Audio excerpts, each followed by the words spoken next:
కాళ్లలో నొప్పి, నరాల వాపు వంటి లక్షణాలతో బాధపడుతున్నారా? వెరికోస్ వెయిన్స్ లో అత్యాధునిక చికిత్స ఏవిస్ వాస్కులర్ సెంటర్. నమస్తే అమ్మా. నమస్తే అమ్మా. ఇంట్లో ఎటువంటి దేవుడి ప్రతిమలు, ఫొటోస్ పెట్టుకోవచ్చు? దీనికి ఏమైనా అసలు నియమం ఉందా?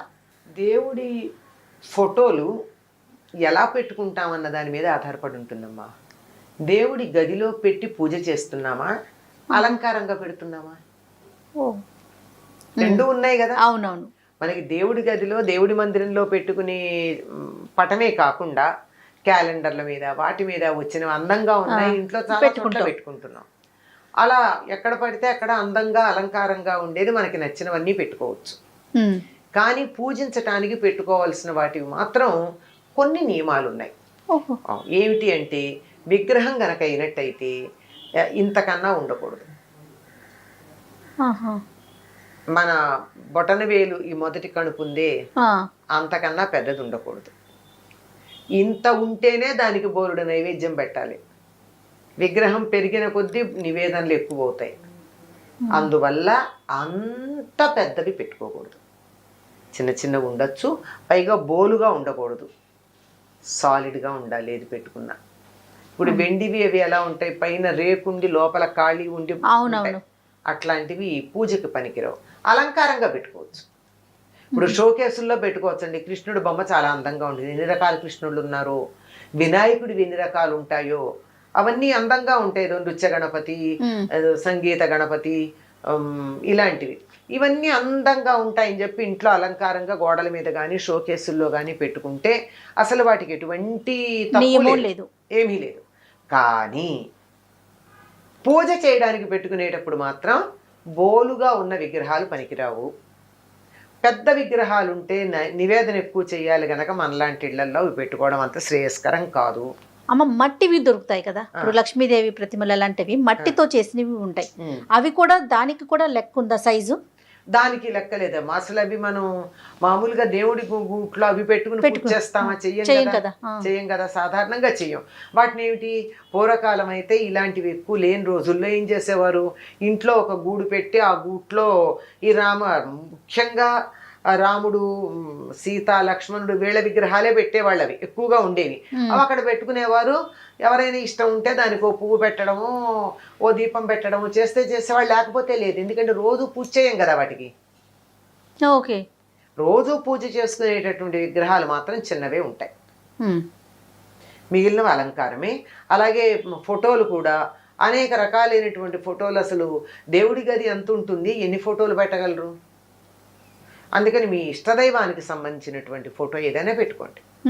రాముల వారి సాధారణంగా ఇప్పుడు ఏదో కాలం మారిపోయింది, కానీ కొద్ది రోజుల క్రితం వరకు కూడా ప్రతి ఇంట్లోనూ పూజ మందిరంలో ఉన్నటువంటి ఛాయాచిత్రం అంటే ఫోటో ఏదైనా రామ పట్టాభిషేకం ఫోటోనే ఉంటూ ఉండేది ఎవరిళ్లల్లో అయినా.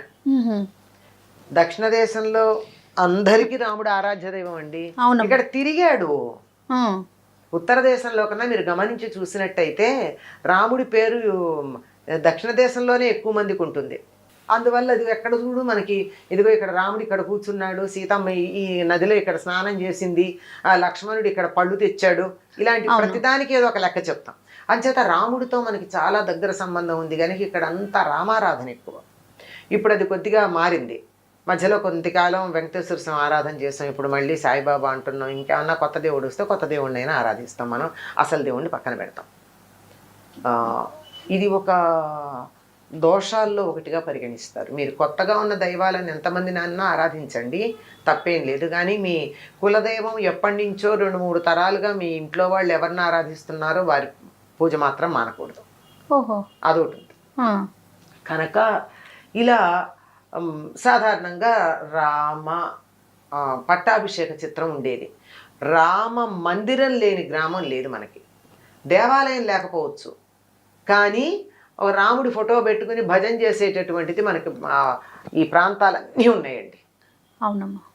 ఎంతంటే ఈ విజయనగరం, శ్రీకాకుళం జిల్లాల్లో నుంచి మలేషియా ప్రాంతానికి కూలీలుగా వెళ్ళినటువంటి వాళ్ళు కూడా ఈనాటికి ఒక దీపం స్తంభం పెట్టుకుని రామభజన చేస్తారు. ఈ రోజు కూడా మనం మానేసాం. అట్లా ఆ రాముల వారి విగ్రహం ఒక ప్రశాంతతగా ఉంటుంది, అందంగా ఉంటుంది అనిపిస్తే కృష్ణుడిది పెట్టుకోవచ్చు, అమ్మవారిది పెట్టుకోవచ్చు. ఎన్నున్నా ఇవి పరిమితంగా ఉండడమే చాలా మంచిది. తర్వాత రకరకాల సిద్ధాంతాలు ఉన్నాయి వీటికి. ఏ సిద్ధాంతం ఎంత వరకు దానికి వ్యాలిడిటీ ఉంది అన్నది ఆలోచించాలి.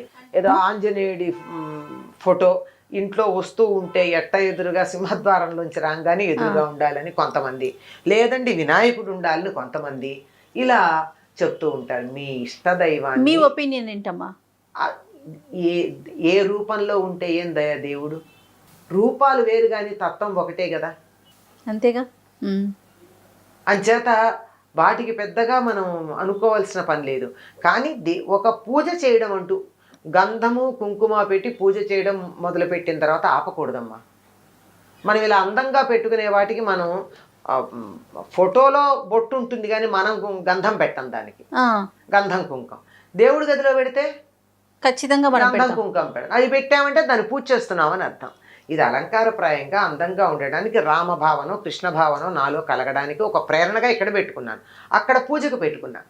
అందుకని పూజకు పెట్టుకునేవి మీ కులదైవం ఎవరైతే వాళ్ళని పెట్టుకోండి. ఎవరి పేరుని మీరు అర్చనలు చేసి స్తుతులు చేస్తారో అవి పెట్టుకోండి. మిగిలినవి ఇంట్లో అందంగా ఎక్కడైనా పెట్టుకోవచ్చు. విగ్రహాలైనా సరే ఫోటోలైనా సరే. పెద్ద పెద్ద విగ్రహాలైతే మాత్రం నిత్య పూజలో పెట్టుకుంటే అంత నైవేద్యం పెట్టాలి, మరి పెట్టగలరా ఆలోచించుకోండి. శివలింగం కూడా ఇంట్లో పెట్టుకోకూడదు అని అంటూ ఉంటారు కదమ్మా, అది కరెక్ట్? లేదమ్మా, పెట్టుకోవచ్చు. కాకపోతే ఉంటే ఏంటంటే దానికి కాస్త నీళ్లు పోస్తూ ఉండాలి. రోజు పోయినా కనీసం వారానికి ఒక్కసారి అభిషేకం చేయాలి. రోజు చేయడం మంచిది. ఇంట్లో శివలింగం ఉంటే ఎంత పెద్ద దానికి మీరు ఏమి ఎక్స్ట్రా ఏం చేయక్కర్లా. ఆ దేవుడికి పూజ చేసేటప్పుడే పువ్వు పెట్టడానికి వెళ్ళినప్పుడే ఈ శివలింగాన్ని ఒక వేరే పళ్ళెంలో పెట్టి దానికి కాస్త చేత అయితే త్రయంబకమే జామహే అనుకుని, అది రాకపోతే నమ శివాయ అని చెప్పి కాసి నీళ్లు పోసి తీసి తుడిచి దానికి ఇంత గంధం కుంకం పెడితే సరి, 1 నిమిషం పని. అలా చేయగలిగితేనే శివలింగం పెట్టుకోవాలి, లేకపోతే లేదు. నేను చెయ్యను కానీ నాకు లింగం కావాలి అంటే బాగుండదు. ఓకే, లెక్క ఏమన్నా ఉందమ్మా సైజు? అలా ఏం లేదు. లింగానికి శివలింగానికి ఏం లేదు. అది మామూలు తయారు చేసిన లింగమా సాలగ్రామమా అన్నది. సాలగ్రామాలను బట్టి దాంట్లో తేడాలు కూడా. దేవుడి ఫోటోలు ప్రతిమలు కొన్ని పాడైపోతూ ఉంటాయి కదా, వాటిని ఏం చేయాలమ్మా? వాటిని అది వెండి విగ్రహాలు అనుకోండి, దాన్ని మార్చుకుని వేరే చేయించుకోండి. అంటే కన్ను ముక్కు స్పష్టంగా ఉన్న విగ్రహాలకే పూజ చేయాలి కనుక అలా, లేకపోతే మార్చి చేయించుకోండి. ఇత్తడివైనా మార్చి చేస్తారు, అంతేగాని వాటిని ఎక్కడ పడితే అక్కడ పారేయకండి. ఒకటి. ఇంకా ఛాయాచిత్రాలు ఫోటోలు ఉన్నాయి, ఈ ఫోటోల్ని తీసుకొచ్చి రోడ్ల మీద ఎక్కడ పడితే అక్కడ పారేస్తూ ఉంటారు, చెత్త కుండీల్లో పారేస్తూ ఉంటారు. అది సరైన పద్ధతి. నీ ఫోటో ఎవరైనా పారేస్తే నీకు ఎంత కోపం వస్తుంది? అవును, బాధ కలుగుతుంది కదా. మరి దేవుడిని నువ్వు పూజించే దేవుడి ఫోటోని ఎలా పారేస్తే అది సరైన పద్ధత? దానికో పద్ధతి ఉంది. అసలు దేవుడి గుళ్ళో వదిలేసి వస్తూ ఉంటారు. ఏం చేయాలి, ఏం చేసుకుంటారు దేవుడి గుళ్ళల్లో వాళ్ళు? అవును. అందుకని వాటికి ఏమిటంటే చక్కగా వాటిని తీసుకుని వెళ్ళి ప్రవహిస్తున్నటువంటి నదిలో వాటిని పూజించి పసుపు కుంకుమ అక్షతలు కుంకుమ మొదలైన పువ్వులు వేసి వాటిని పూజించి వాటిని ప్రవహిస్తున్న నది నీటిలో వదిలిపెట్టడం ఒక పద్ధతి.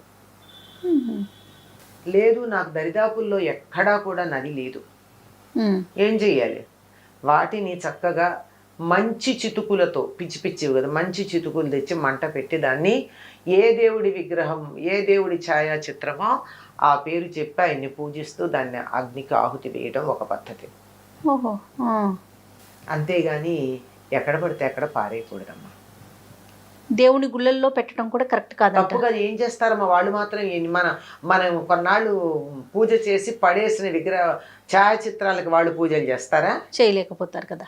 అసలు ఎందుకు చెయ్యాలి నాకు అర్థం కాదు. అసలు నువ్వు ఎందుకు తెచ్చుకున్నావు? నీకు ఇన్నింటికి పూజ చేసే ఓపిక లేకపోతే ఎందుకు తెచ్చుకున్నావు? దాన్ని భద్రంగా పెట్టుకునే శక్తి లేకపోతే ఎందుకు తెచ్చుకున్నావు? నువ్వు తెచ్చుకుని నీ అశ్రద్ధకి ఎవరినెత్తునో పడేస్తావా బరువు? తప్పు కాదు. అవును. తర్వాత దేవాలయాల దర్శనం చేసుకోవటం, ప్రతి ఒక్కరూ ఇంత ప్రతిమ తీసుకొచ్చి ప్రసాదంతో పాటు ఇవ్వటం, ఇది కూడా చాలా తప్పమ్మా. ఉమ్. దేవాలయాల వెళ్ళినప్పుడల్లా విగ్రహాలు తీసుకొచ్చి ఓ, ఇవ్వడం అనేది ఫోటో ఫ్రేమ్స్ ఎక్కువ ఇస్తూ అది ఉంటారు. అడిగిన వాళ్ళకి ఇవ్వండి. మా ఇంట్లో లేదు, ఏదో నువ్వు తిరుపతి వెళ్తున్నావు, మా ఇంట్లో వెంకటేశ్వర స్వామి విగ్రహం లేదు, లేకపోతే ఫోటో లేదు, తెచ్చిపెట్టు అంటే వెళ్ళి ఇవ్వండి. లేకపోతే ఇంతంత ఫోటోలు తీసి వాటిని ప్రసాదాలతో కలిపి ఇవ్వడం. ఏం చేయాలి ఈ ఫోటోలన్నీ?